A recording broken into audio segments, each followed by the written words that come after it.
This is Monty in the Morning, the show Phoenix Magazine readers voted #1 talk radio show in Arizona. #1 during your morning commute. #1 whenever news breaks during your day. And #1 whenever and wherever you want to talk sports. Now it's time for Monty in the Morning. Hey, yo, happy Thursday, March 4th, 2021. Unless you're a Utah Jazz fan or Rudy Gobert, and then apparently everybody hates you and you're never going to be allowed to win. All right, we'll see you tomorrow. That's the whole show? That's it. That's the whole thing. The whole thing. Yep. Make sure you hit subscribe on our YouTube channel. Just search The Monty Show. M-O-N-T-Y, The Monty Show. If you miss any of the show, when Jake's not being a lazy ass, usually we have highlights cut of all of our biggest conversations. That the entire show right there too, Jake? Yep. Okay, good. Yeah, highlights, whole show, archived, it's all there. Just search The Monty Show on Google, M-O-N-T-Y, The Monty Show. By the way, one piece of dirty laundry, more like skid-marked underwear. Somebody again asked me yesterday, and it was Brad in Phoenix. Love you, Brad. Brad wants to know why we stopped using Periscope. Man, this is just like, dude, I don't get it, bro. Periscope is going away. For us, it went away about 3 weeks ago. But Periscope's going away at the end of March, so we had no choice but to find an alternative platform. I mean, it's not like YouTube is some like tiny little rock or something. You know, I would tell people that Tiny YouTube is little probably rock. like a behemoth compared to Periscope. So, Okay. like, Okay, you know. Yeah, I would agree. YouTube is a behemoth. And that's why we're here. So we appreciate you subscribing. Brad did subscribe yesterday. Thank you very much. Just search The Monty Show, M-O-N-T-Y, The Monty Show. So the Utah Jazz were in Philadelphia. And there wasn't much freedom last night for the Jazz as they got beat ugly in overtime last night. And after the game, there were some real questionable comments by Rudy Gobert and Donovan Mitchell. And it was almost shocking to me that the Jazz reverted to straight out calling officials cheaters and bias and saying that they got screwed. Were you surprised that this is how the Jazz went about handling this? yeah, surprised and disappointed. You lost on the road to the #1 team in the East, and all you want to do is complain about officiating. Why don't we talk about the other things that you could have done better? Why don't we talk about, where the three ball goes away from halfway through the end of the fourth quarter all the way through the overtime period? Why don't we talk about the fact that Joel Embiid was allowed to go for like 40 and 10 against, Rudy Gobert, and that is essentially what won them the game late, right? Joel Embiid going off and a couple other their guys taking advantage of Bogdanovich. So I just don't understand. Like, this is when I say the Jazz have never won before. This is where that comes in, because if you've never been in big games like this, you don't understand that it doesn't matter what the officials do. It doesn't, because at some point you had the opportunity to put this Philadelphia team away. There were multiple instances where you were up 10, 12 points in this game and you just allowed them to come back. So, yes, were there calls that were, precarious? Were there calls that could have gone one way or the other? Yeah, sure. That's every single NBA game, though. That's not unique to the Jazz. And I just, as much as they're frustrated about officiating and they feel like they got screwed, this audio you're about to hear from Donovan Mitchell and Rudy Gobert, notice how they both say, hey, we deserve to win that game.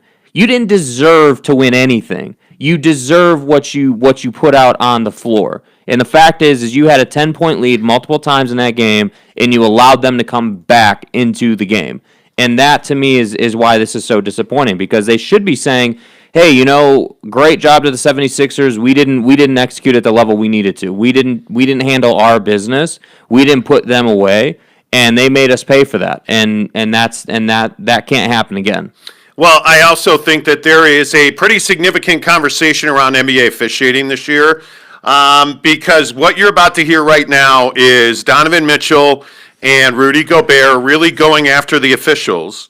And I think it's becoming really prevalent around the league. And I wonder how much of a slap Gobert, the Jazz, and Donovan Mitchell are going to get because they said this. First off, got to, give 76ers credit. They played a hard game, Joel does what he does, and, at the end of the day, they're a good team. We competed. But it's tough, KK. Like, it's tough to go out there and see how we fight and compete, and to have a game like that taken from us. And I'm never, ever one to blame the refs, to blame the officials. I could say we could have done more, but this is getting out of hand. There have been games like this that we've won. There have been games like this that we've lost. But this whole refereeing stuff and the way we're nice, we don't complain, we don't get frustrated. Sure we fight through things, and the fact that we just continually get screwed in a way by this. We won this game, in my personal opinion. But like I said, I'm gonna give them credit. They won, whatever, cool. But this is it's a consistent thing, and the question is, can we do it? Can we sustain it? Are we for real number one? Here the hell we are, and it's getting. We have a whole second half of the season to go and get ready for it. But I'm sick of it. To be honest with you, we all are. And I think this is something that just it eats me. It eats at me, man. And it's I don't. Y'all know what it is. We all know what it is. But it's really getting out of hand. It's really, really, really getting out of hand. Ooh. I don't know what you. That's Donovan Mitchell, but not basically coming right out and saying they got screwed by the officials.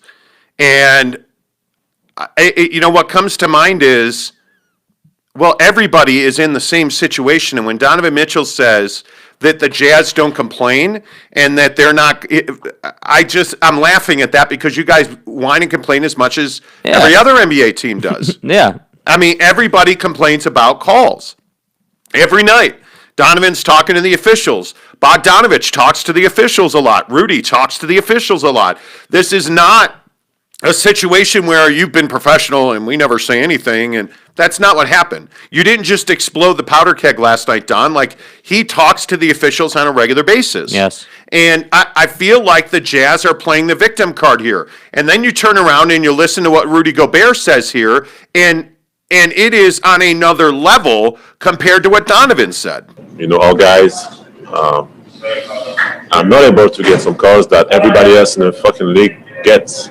So, we know that with the Utah Jazz, and maybe some people don't want to see us, go as far as I believe that we can go, but it's disappointing. It's disappointing because I think the Sixers played a great game. I don't want to, they are a very good team. You got to give them credit, but I believe that we deserve to win that game. And, when my guys are getting fouled 3 times in a row, Mike Conley is going to the rim. They're grabbing him right in front of the officials, and there's no call. And, and on the other side, there's calls that are invisible that are being made. I think it's disrespectful, to be honest, to the game of basketball and to our team. And, hopefully they're going to watch the game, when they get home. We all do. I watched it too. But, hopefully they feel ashamed when they watch the game. And, hopefully they feel shame when they watch the game, bro. Come on. You are now creating conspiracy theories that say NBA officials are like, oh, it's the Jazz. Let's make sure that we give the Sixers all the calls. I don't believe that for a second. And I think if you're Rudy Gobert and you're rolling out onto the court thinking that the officials are automatically against you because you play in Salt Lake City, you're going to lose the game. By the way, you got your ass kicked, Rudy. You need to own that. This is an ugly night for the Jazz. It will likely be a defining night in their season. My guess is we never hear another word about this from the Jazz. That's just a guess. Mm-hmm. But Rudy Gobert got dominated by Joel Embiid last night. And if you want to talk about bad calls, was that call in overtime where Joel fell to the floor a bad call? Yes, it was. The rim blocked and fouled Joel Embiid, and that was it. Yeah. But everybody's talking about the 2 other calls where Royce O'Neal threw that ball, he jumped out of bounds and threw that ball up to Donovan, and they said he was out. The video replay shows before Royce O'Neal ever grabs the ball, it hit the official's leg who was standing out of bounds. That's automatically a dead ball. That is the right call. The Jazz did not get screwed there. The backcourt violation that wasn't a backcourt violation. They showed that pass never touched the Sixers' foot. That should have been a backcourt violation. That should be Sixers' ball. That was a bad call in favor of the Jazz. All night long, were there calls that the Jazz should have got? Yes. All night long, were there calls the Sixers should have got? Yes. Was the game called evenly? I don't know. I don't chart that. The last 2-minute report is not out by the NBA yet. So I don't know exactly how the NBA looks at this. But what I do know is there's no conspiracy theory in the NBA offices saying, make sure the Jazz don't win games. I don't buy that for a second. Well, and I think I'm completely with you. And again, the thing that is just so disappointing about this is they're taking the wrong mental approach here. You just went on the road for your last game before the All-Star break. You lose, and you want to come after the postgame and talk about how the officials are against you and essentially the world doesn't want you to win. That's what you want to talk about. Yes. Instead of talking about the lack of execution, instead of talking about the fact that you didn't play good defense last night, instead of talking about the fact that the Sixers were able to manipulate your defense, get exactly the matchups they wanted, basically leverage Bogdanovich on the block for like 5 possessions in a row, and you guys didn't do anything about that. But you don't want to talk about that. And so up until this point, I've been fine with where they've been at mentally. Like with the things they've been saying, the approach they've been taking, everything's been cool. We've just been talking about what's happened on the floor. But I have a major problem when teams do this. When you go somewhere, you play a really good team, right? Like the Sixers are the best team in the East right now. Yes. To your point, Rudy did get his ass kicked. The Jazz did lose. Don gets ejected at the end of the game, completely loses his composure. No one's talking about that. Completely loses his composure, right? Hits a security guard, a part-time hourly security guard with a Gatorade bucket. Mm-hmm. And does say sorry, but that doesn't make it cool. That's not who this guy is. Yeah. That's not who this guy's ever been. And all of a sudden you're doing that, and I'm telling you, this is a bad look. And I want to play this Rudy Gobert sound again, because I think it's really, really important that you hear Rudy's words. He is saying here that the NBA is out to get the Utah Jazz because they're a small market team. Do you agree with what Rudy Gobert says right here? All guys, I'm not able to get some calls that everybody else in the fucking league gets. So, we know that with the Utah Jazz, and maybe some people don't want to see us, go as far as I believe that we can go, but it's disappointing. It's disappointing because I think the Sixers played a great game. I don't want to, they are a very good team. You got to give them credit, but I believe that we deserve to win that game. And, when my guys are getting fouled 3 times in a row, Mike Conley is going to the rim. They're grabbing him right in front of the officials, and there's no call. And, and on the other side, there's calls that are invisible that are being made. I think it's disrespectful, to be honest, to the game of basketball and to our team. And, hopefully they're going to watch the game, when they get home. We all do. I watch it too. But, hopefully they feel ashamed when they watch the game. This is a big mistake. That to me, that is ridiculous talk. That the NBA is intentionally trying to hurt the Utah Jazz, I think is ridiculous talk. Is it an issue where it's a small market team? Yeah, sure. Are the officials making calls against the Jazz because they're a small market team? I'm never going to buy that. I think it's weak on a night where you got your ass kicked. And by the way, if we want to talk about officiating, I think the other side of this conversation is star power gets calls. Donovan Mitchell gets calls that other players in the league don't get. That's absolutely true. But this is wait. We've talked about this 1,000 times. Mm-hmm. Is Donovan Mitchell a superstar? Yeah, he's probably not a superstar. He's an all-star. Is he on Dame's level, superstar-wise? Respect-wise? I don't think respect-wise he is. I think ability-wise he's essentially the same player. He's just as good. Is he not in the exact same place that Devin Booker is? Yes. And Devin Booker is a more established star than Donovan Mitchell is. Yes. Devin Booker got ejected 2 nights ago. Mm-hmm. For something far less. Yeah. So are you telling me that the NBA is intentionally plotting against the Phoenix Suns so that they won't win. I don't buy that. This is dumb, man. This is a bad look from the Utah Jazz. That's what this is. And, I just don't buy it. I'm sorry. I understand that Jazz fans are frustrated. Hell, I understand that the Utah Jazz are frustrated that they're not getting the calls they believe they should get. Every NBA superstar bitches and moans about this every single night. Yep. Every single night. I never hear them say, well, they don't want the Lakers to win. They don't want the Knicks to win. Because they don't. You don't think that way. You have the best record in the NBA, and how many times have Jazz opponents whined and complained about calls that Jazz got? Yep. How many times? Every night. How many calls did the Sixers complain about last night? A lot. A whole lot.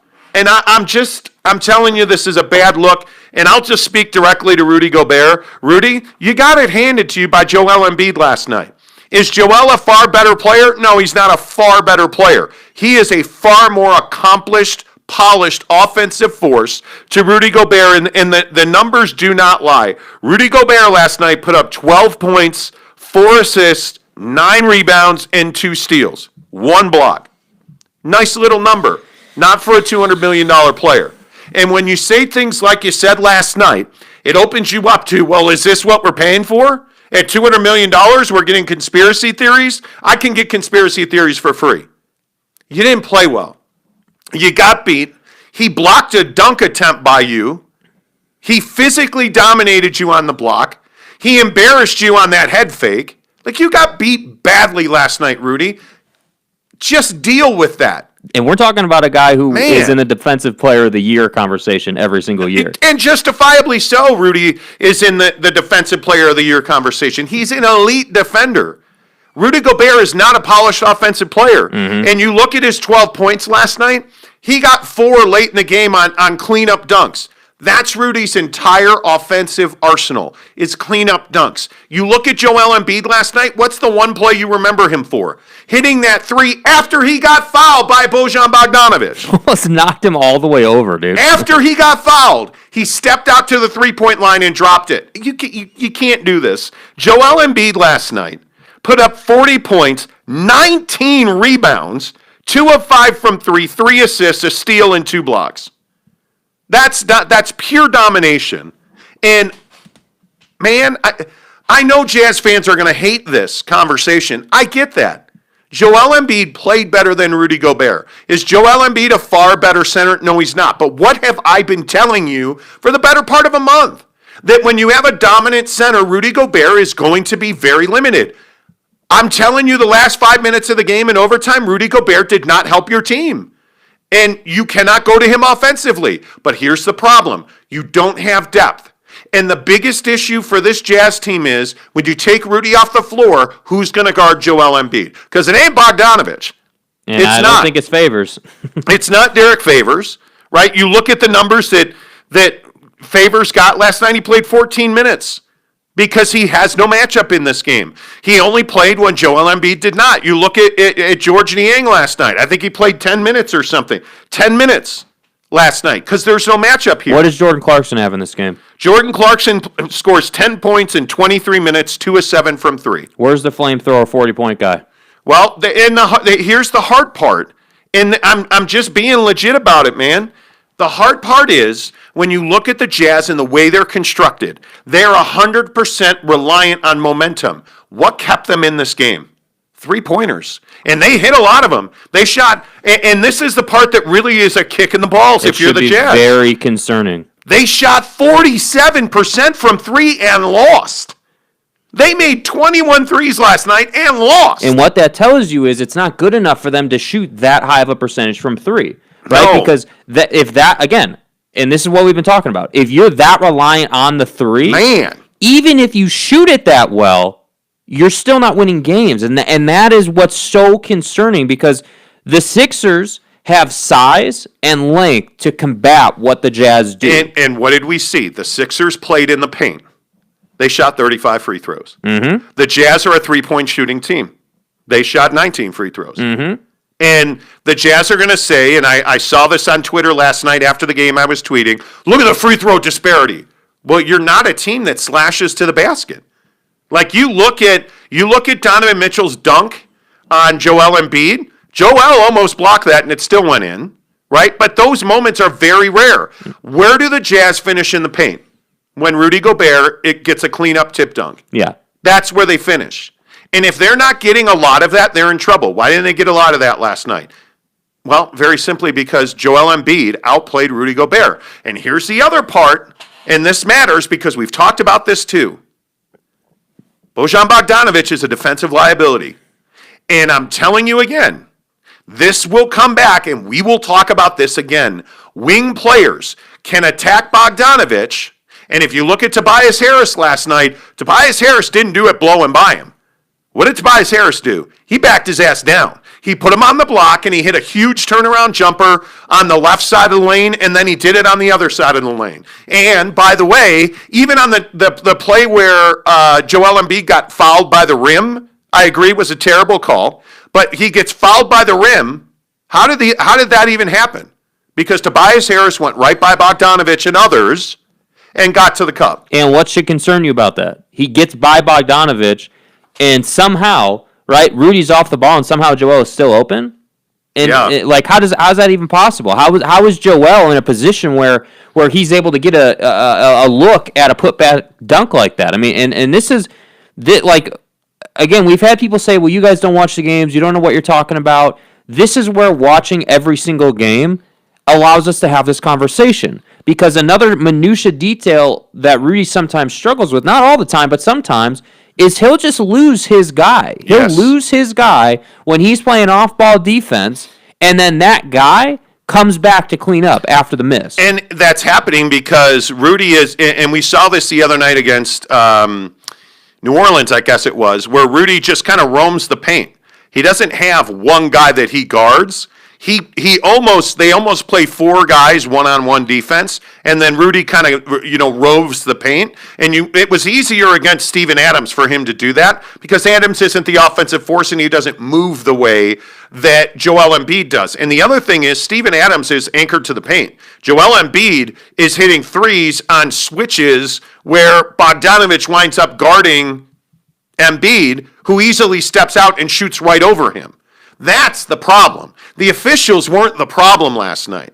The issue is you don't have an answer for a big physical big man. Now, the good news if you're a Jazz fan is Joel Embiid is one guy and that's it. Mm-hmm. That's all, right? And if you look at the other part of this, the East is not elite.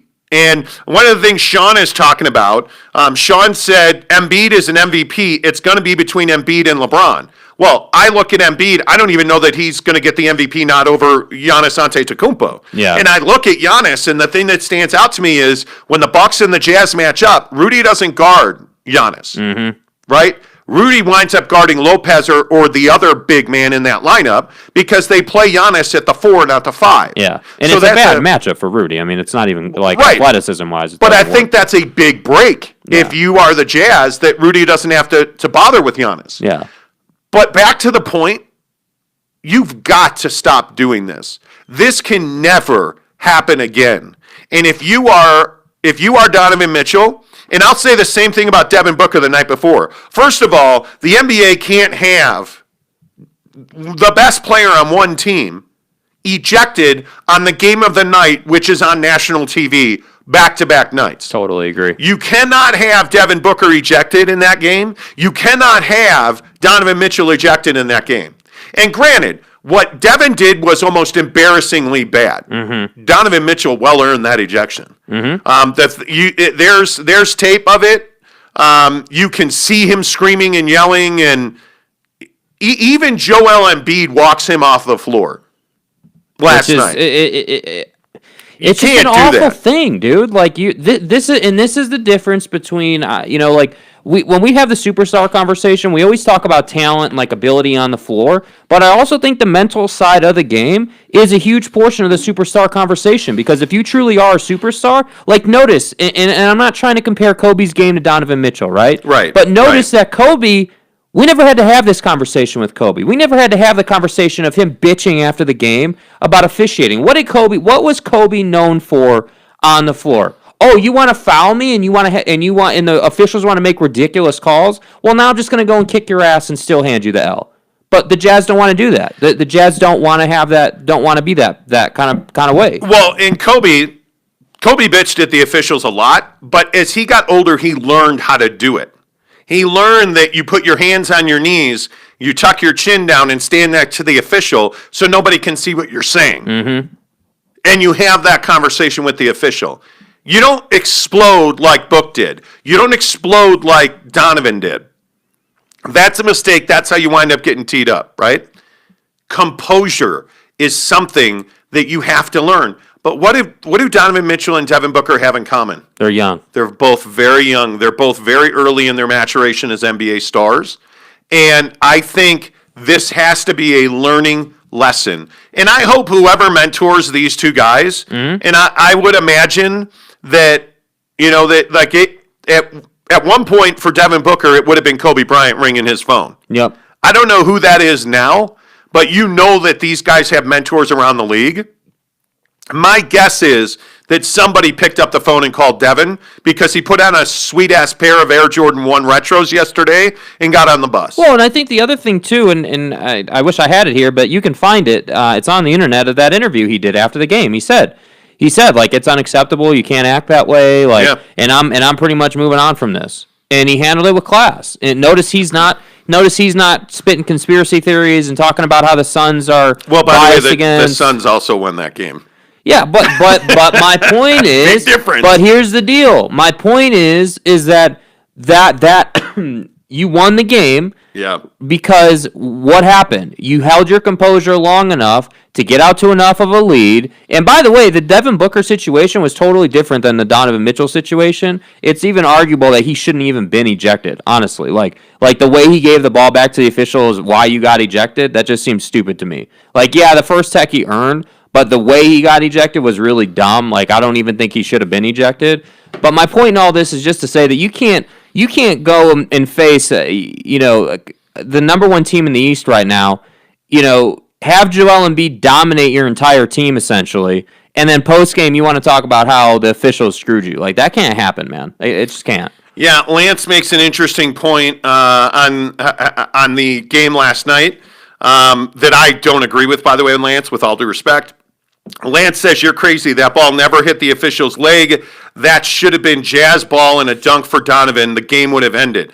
It absolutely hit the official's leg. There is slow-mo, superimposed, close-up crotch grabbing. Like, the ball clearly hits his leg. Yeah. It bounces right off the official's thigh. Come on.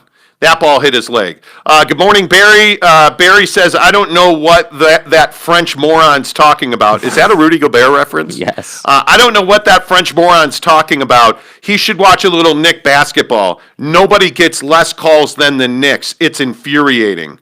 Everybody thinks the officials are screwing them.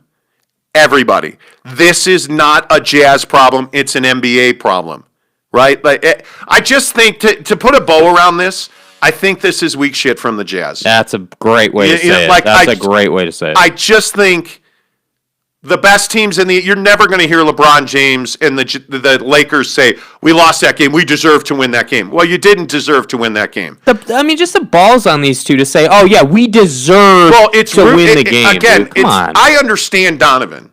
Donovan got ejected. Donovan got body blocked in the second quarter, I think it was. I understand why he was upset. Rudy Gobert arguably shouldn't have even met with the media last night. He got, and I'm not trying to be inflammatory or gaslight Jazz fans. I got that comment yesterday too. Why are you always gaslighting Jazz fans? Gaslighting. I'm not trying to piss off Jazz fans. Rudy Gobert got his ass kicked last night. He did not have a good game. So to say what he said after the game, and I don't know if you still have that bite, I'm happy to play this bite again. Yeah. And just let me tell you the numbers again. Okay? Rudy Gobert gave up 40 points, 19 rebounds, 3 dimes, a steal, and 2 blocks. By the way, what were those 2 blocks on? Donovan Mitchell and Rudy Gobert. Your two best players. Got blocked by Joel Embiid. Rudy had a bad night. Is he a bad player? No. But you don't have that kind of night and then say this. Our guys, I'm not able to get some calls that everybody else in the fucking league gets. So, we know that with the Utah Jazz, and maybe some people don't want to see us, See, stop right there. We're the Utah Jazz, and we know some people don't want to see us do well. Know that with the Utah Jazz, and maybe some people don't want to see us, go as far as I believe that we can go, but. I mean, so you are saying that the refs are trying to stop you from winning a championship. It's embarrassing. It's embarrassing to say that out loud. Yeah, I'm fine if you think that and that motivates you and that drives you on a nightly basis. I'm good with that. This is weak shit from Rudy Gobert. Yeah. You got beat badly. You got outplayed badly. Take the loss, head for the All-Star game, enjoy the rest, and then let's get back after it next week. And let's forget about the refs. Let's kick everybody's ass let's win by 20 like you had been so that the refs are not even an issue. Let's knock down our historically high level of threes so that the refs aren't even an issue. Right? Let's play elite defense so the refs aren't an issue. But now you've brought a microscope to yourself. You've disrespected every NBA official. You've basically said that because what does it mean when some people don't want to see us go as far as we should? You're saying that all the officials and the NBA, so the conspiracy theory is the entire NBA and every one of its officials are out to get the Utah Jazz because what? They're a small market team? Because nobody respects them? Well, I mean, you're talked about every single night on SportsCenter. Mm-hmm. You're talked about every single night on NBA on TNT, on NBA TV. Mm-hmm. You're talked about on talk radio. The Shaq Donovan Mitchell thing was a viral video. You're not being left as an afterthought. Everybody says you're the best team in the NBA.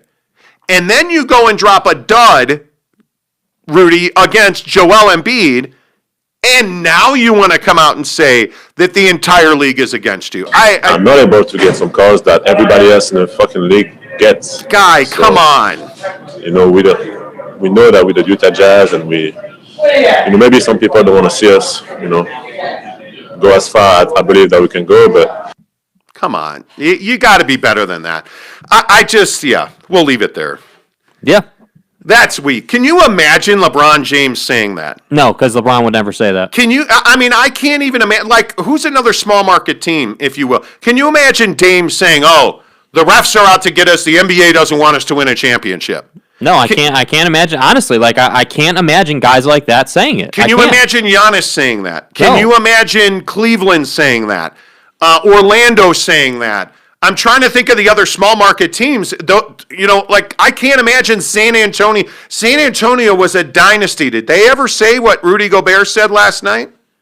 Don't let yourself live there. Nope. And that's the biggest problem. Man. And that's kind of what I said at the beginning. The issue isn't even that he's, complaining about officiating. The issue is that he's taking a victim mindset here. He's playing the victim card instead of saying, "Hey, how cool would it have been, honestly, how awesome would it have been if Rudy Gobert came out and said, you know what, I just didn't get it done tonight. There was some, the officials, there were some interesting calls, but at the end of the day, I didn't get it done. Joel outplayed me. I have to be better." How many times have we heard LeBron and the Kobe's and the Kate, all that, Curry's, all these I cannot tell dudes. you how many times I stood in front of Kobe Bryant, and he said I wasn't good enough. I needed to get this done. Did he bitch about the officials? Yes. Yes, he did. Did the Bulls bitch about the officials? Yes, they did. Everybody does. But it's a different mentality when you say, "Hey, yes, the officiating, was an issue. I didn't like this call, but that's not the reason we lost. The reason we lost is because I shot 20% from the field, or this, that, or the other. Whatever it is." And neither of these guys are doing it. And I hate to say this, but it's true.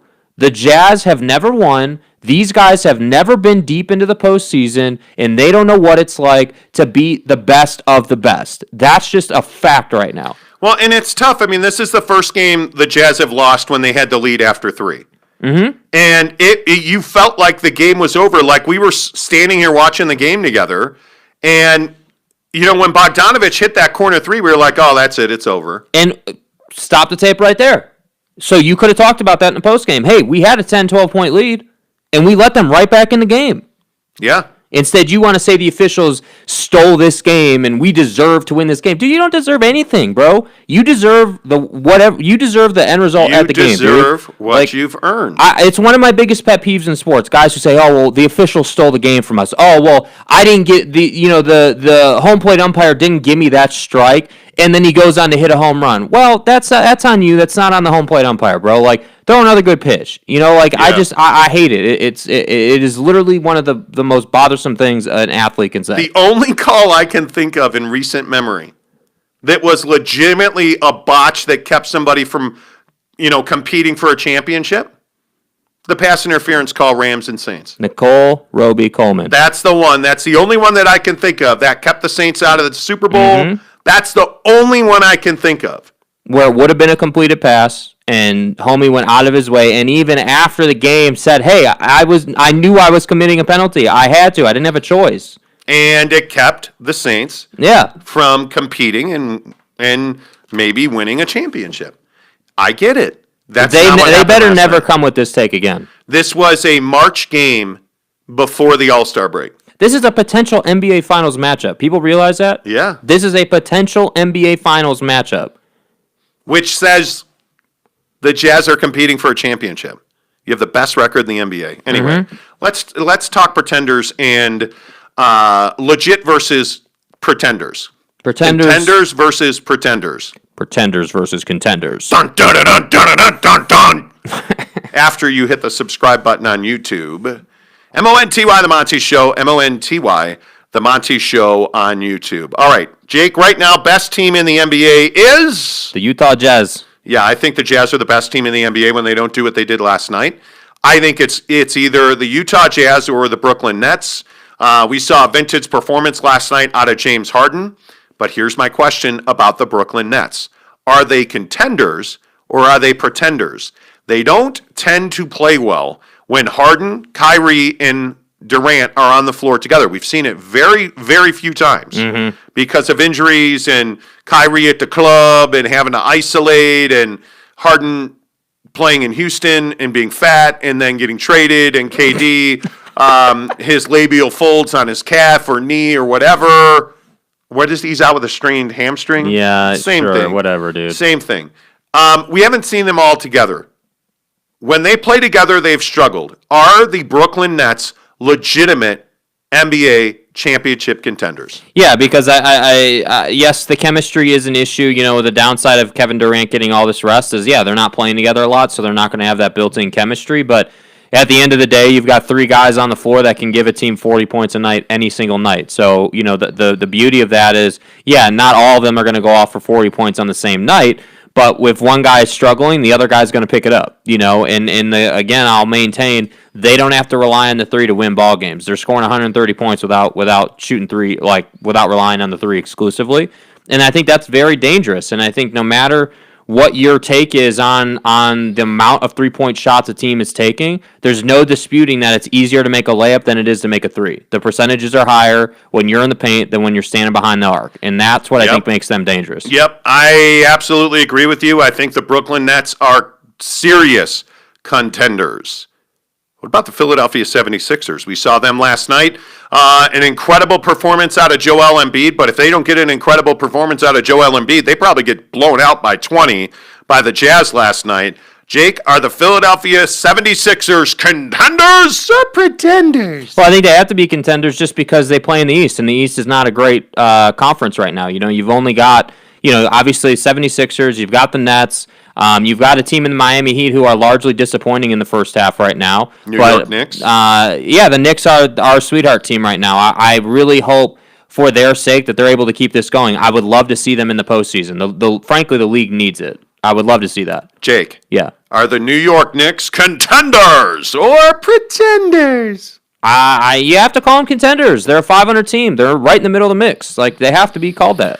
Let's look at The Phoenix Suns, we are the Valley. Number 2 in the Western Conference. They're 23-11. Jake, are the Phoenix Suns contenders or pretenders? I mean, I think they're contenders. I think that. Not even a chuckle. No, not even a chuckle. Okay. Nope. I gotta keep it serious. No, I think they're contenders. I think that regardless of all the Devin Booker ejection drama and all that, they have a really solid club. Their depth is finally coming to them because guys like Mikal Bridges are developing. Now you have some veteran talent in Jay Crowder and Chris Paul that are really helping you. Dario Saric. Well, he is playing. He is playing. He does shoot at an okay. And clip. they play when he's in the game, they're a better defensive team. Yeah. And they are coming along defensively. The Phoenix Suns are contenders. There's no doubt about it. The real question in the West, are the LA Clippers contenders or pretenders? Yeah, obviously they're going to be a postseason team, but in terms of the NBA Finals, I think they're pretenders. I just don't think they know how to win, man. I think that every time we see them go on the road, go and play a difficult team, or even match up with the Jazz, they beat the Jazz, but that was a really tight game. Really tight game. By the way, the one thing that's really surprising about the pretenders in LA, the Clippers, they're just not as good as they should be defensively. Yeah. And I don't know if it is that they lack real shot blocking. I don't know if the Clippers just haven't, come together and played team defense yet. I'm not saying they're a bad defensive team, but we've seen stretches out of the Clippers where they're just not an elite defensive team, and it costs them games. Right. And the other thing is they tend to get awkward late in games offensively, whether it's Kawhi with an awkward pull-up three or Paul George missing a wide-open elbow jumper the other night that would have cut it to 3, and then what's he do on the next possession? They get a stop, he hits a 3 out of the corner.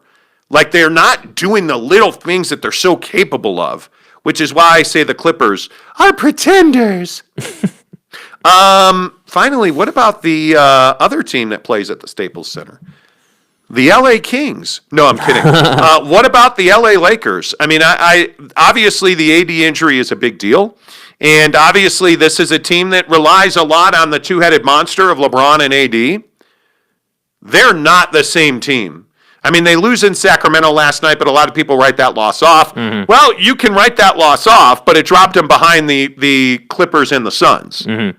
So instead of being second in the West, they're fourth in the West. Yeah, but right? The West is tight. Well, true, but that fourth spot is a real delineation point. They're 3.5 out. The Blazers are in fifth at 6 out because Dame is being logo Dame now. But you kind of feel like the Lakers really need to get their swag back after the All-Star break. Yeah, they got to get it going. I mean, all these injuries and the situation with AD, they got to come out of the All-Star break with a plan on how they're going to win a lot of games. I mean, they got to figure out what that looks like, and obviously LeBron's at the core of that thing, and obviously he's going to have to carry that team in the second half because I'm with you on the AD thing.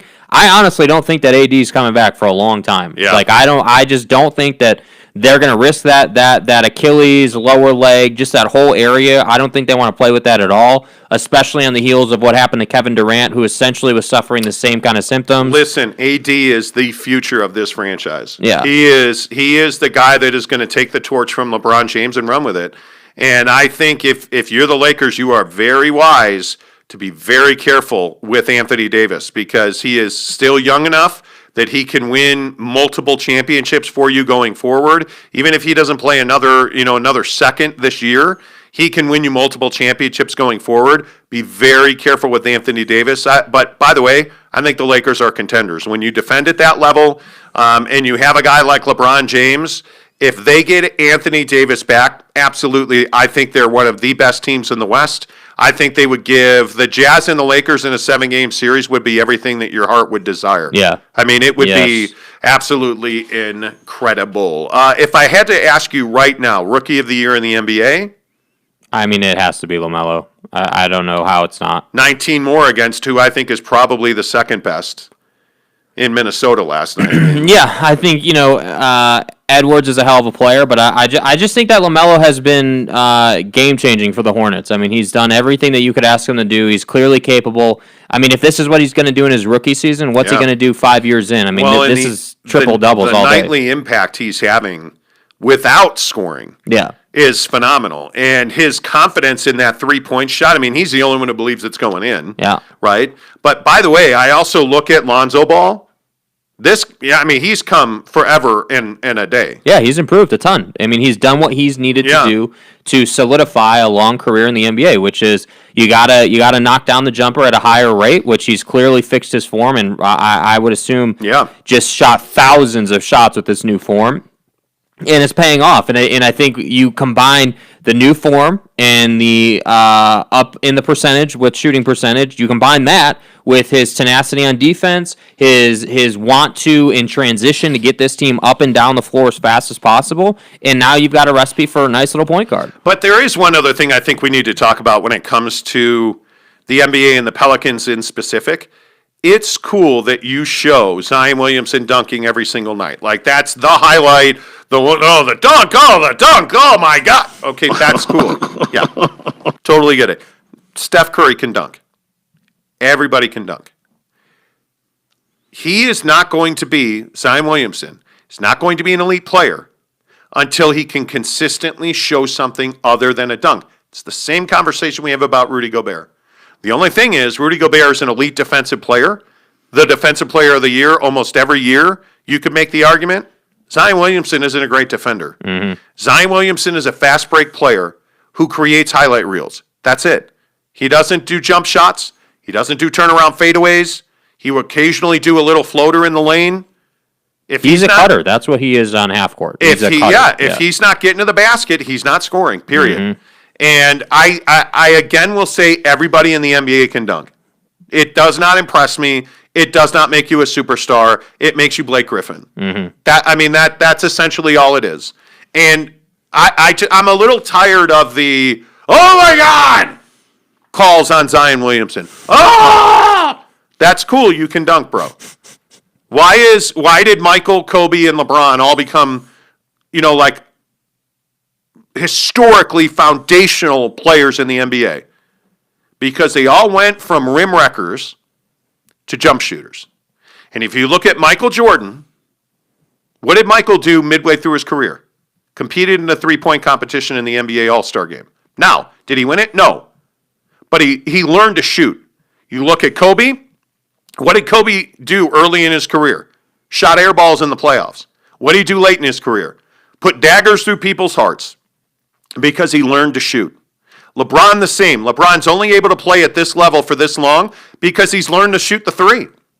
And frankly, he's not a great shooter. He isn't. But he's learned to shoot the three. Until you, as a star, learn to consistently make the three. Donovan Mitchell, LaMelo Ball, Lonzo Ball. Until you consistently learn to shoot in this league, you're not going to be a superstar. You're just not. Zion Williamson's not a superstar. No. Right? It's Ben Simmons. If Ben Simmons had a jump shot, he would absolutely be MVP caliber. Yeah, he'd be able to contend for the MVP. Yeah. So, anyway, I just needed to almost bloodlet a little bit. Let's talk about Tiger Woods. Because I think this is a really scary situation if you're an American citizen. Tiger Woods rolled his SUV, or the SUV he was driving, last week in L.A. Damn near killed himself doing it. Multiple leg fractures, tells police and others he doesn't remember the crash, he does not know what happened, he does not remember driving that day. Yeah. They airlift him, multiple surgeries. Here we are about a week later. Oh, time to go get that black box out of the SUV. Mm-hmm. And here's the scary part. Police get a warrant. Do you know how you get a warrant or what you need to get a warrant? You need probable cause. Probable cause for what? Because there's no probable cause listed on the warrant application, and there was no probable cause listed on the warrant. But a judge signed it, they executed that warrant, and they got the black box out of the SUV he was driving. So it makes you wonder, are we looking at something like a misdemeanor reckless driving? I think that's potentially here. Yeah. Are they trying to figure out if his foot was ever on the brake pedal? The basis on the application for getting this warrant is that there were no skid marks and there was incredible damage to the items that he ran over. Street signs, other signs, curbs, shrubbery, vegetation, incredible damage, which says he never even slowed down. He never hit the brake. There's no skid marks. Which, Is that enough to charge somebody with a crime? well, it's enough to go sniffing around. But is that probable cause to get a warrant? Yeah, because I think what it suggests is that if you never tried to stop, what does that suggest? You're not right mentally. Something's happening to you. I don't like that at all. Well, I don't like that at all. What if he was, what's the worst case scenario here? He was drunk. Yeah. Well, they didn't smell alcohol, and they saw no signs of that at the scene. Right. Well, he was, how many times have we heard this? Oh, he was high on Ambien. Okay, well, he did not appear to be high on Ambien. Right. Because when you're using Ambien, which is what he was on the first car crash he had back in Florida when Elon swooped his ass with a golf club, you're basically slurring your words. You look drunk, but you took a sleeping pill. Until one of us passes the fuck out. Right? That wasn't the case. So where's the probable cause? Are you now going to turn around and go and get blood work that was done on him at the hospital? That seems a little far-flung at this point. And here's the other thing. What are you hoping to accomplish here? Understanding what happened. Well, you can't just roll your car 5 times and think no one's going to go looking around and see what happened after you said you don't remember. But again, I know this exact spot that he crashed in. Right, but that's not good enough for to just say, oh, well, it's a downhill into a curve. It's not a downhill into, do you know ski jumping in the Olympics? Yes. You know the downhill ski jump? Mm-hmm. That's what this is. Right. This is really fast. And it is not difficult to lose yourself on that hill. Right, but if you're in a car, you have a responsibility to drive reasonably. Okay, let's say they see evidence of reckless driving. Are you going to suspend his license? I think it's worth looking into. You can't just let let the guy get off scot-free. Like, you got to see, hey, here's what happened. He got in the car. He was clearly speeding before he got to the hill. Here's my question. Who gives a fuck what happened? Because it matters. Care. It matters. It does? He rolled his car 5 times. You can't just... And he broke his leg multiple times. His career is over. Who cares if he... I just think that's fantasy land, dude. You can't just say who cares when the guy damn near could have killed somebody other than himself. But was anybody around? Was somebody almost killed? Yeah, I guess not. No? I just don't understand what's the upside here. It's not about upside or downside. It's about what the right thing to do is, which is understand what happened. How is it that Tiger Woods was in a car, and yes, he was going down an extremely steep hill. So logically speaking, if you're going down a hill that's so steep by some people's standards, you'd be a little intimidated to drive down it, that you would just be on the gas pedal the whole time? That doesn't make a lot of sense. You know what I honestly think happened? He was running late, so he was speeding. And my guess is he was either talking on or texting on his phone. Well, if that's the case, then that's fine. But how are you ever going to prove that? Yeah, I don't know, man. I don't know how you would ever prove that. Sean says, was he drinking or something? I mean, he doesn't remember the driving. Guy, he rolled his car 5 times. I don't think the memory thing or the memory loss thing is not because he was. It's not because he was drinking and just a slob. He rolled his car and has a brain injury. He's got a concussion. I don't think. I think it's going to come back to him what happened. Yeah, I just don't think that we can say, oh well, because he broke his leg and he's paid the price, that we're just not going to look into this. It needs to be looked into. We need to know what happened, and that's just the responsibility that law enforcement has. I mean, again, we wouldn't be looking into anything if he would have just slowed down. Like, again, this I will still maintain this position from the last time we talked about this. Make a phone call. Call somebody and say, hey, I'm running late, man. I think he was probably doing that while he was driving. That's my guess. I don't believe that Tiger Woods was drunk or high or any of that. No, I don't either. I think he was distracted driving.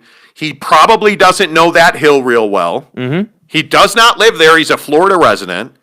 My guess is he doesn't know that hill real well. I would like to know why Tiger Woods was so pissed off that his car was blocked in. Here's why he was pissed off. I am pissed off you blocked my car in, guy. I'm an expert at this. Yeah. Okay?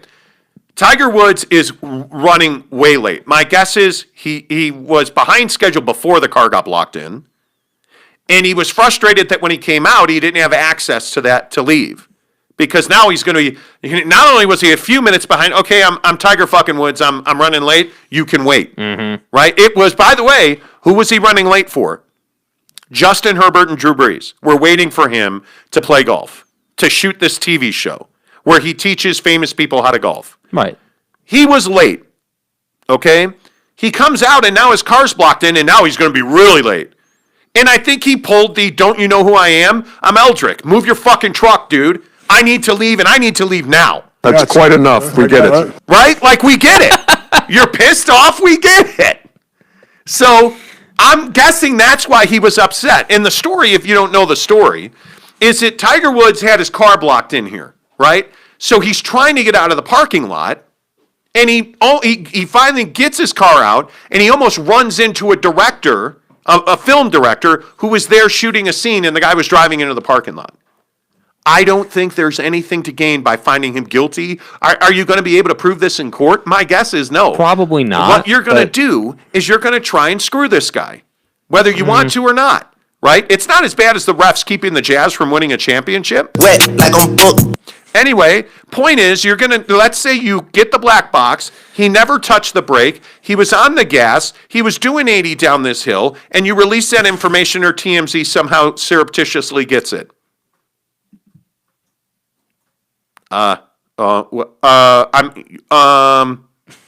Okay, cool. Tiger Woods is a shitty driver. You rolled his car 5 times. We kind of knew that, sir. Like, what's the upside here? The upside is they have a responsibility to look into The it. upside is that we fulfilled our duty as law enforcement officers, and we were able to pepper spray a motherfucker. I mean, that's what we do. Like, that's what this feels like. Excellent strategy, sir. Like, that's what this feels like. It's the cops being the cops because they're the cops. Yes. Who cares? Any questions? Yes, let it go. Who cares? You don't get to let it go, bro. He almost died. I don't care. He was on a residential street doing, by some people's standards, doing like well over 70 miles an hour. Whoops. Down this hill. Yeah. Oh, whoops, turned into you rolled your car 5 times, and now we need to look into, were you under the influence? Probably not. How many off-ramps have you done at over 80 miles an hour? I've never rolled my car. Right. So nobody had to look into it. But how many times have you been on an off-ramp at 80 miles an hour? All the time. But I don't roll my freaking car. Okay. And I'm not Tiger Woods, who could have made a phone call and said, hey, I'm going to be late. Sorry about that. Okay. Like. Okay. We get it. You're jealous that he's banging Lindsey Vonn. I personally would like an apology. Yeah, he cheated on her. And his photos got leaked of his D and her P. So, I started having second thoughts. Yeah, immediately. Real quick, we need to talk about Amazon.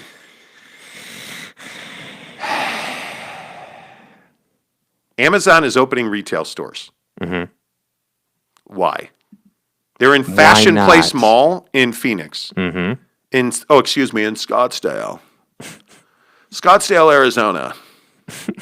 Where rich people go to get DUIs and hookers, Charles Barkley. The question is, what? I don't know, because I can't. Cocaine and hookers, my friend. That's Scottsdale, Arizona for you. My question is, why would we want Amazon retail stores?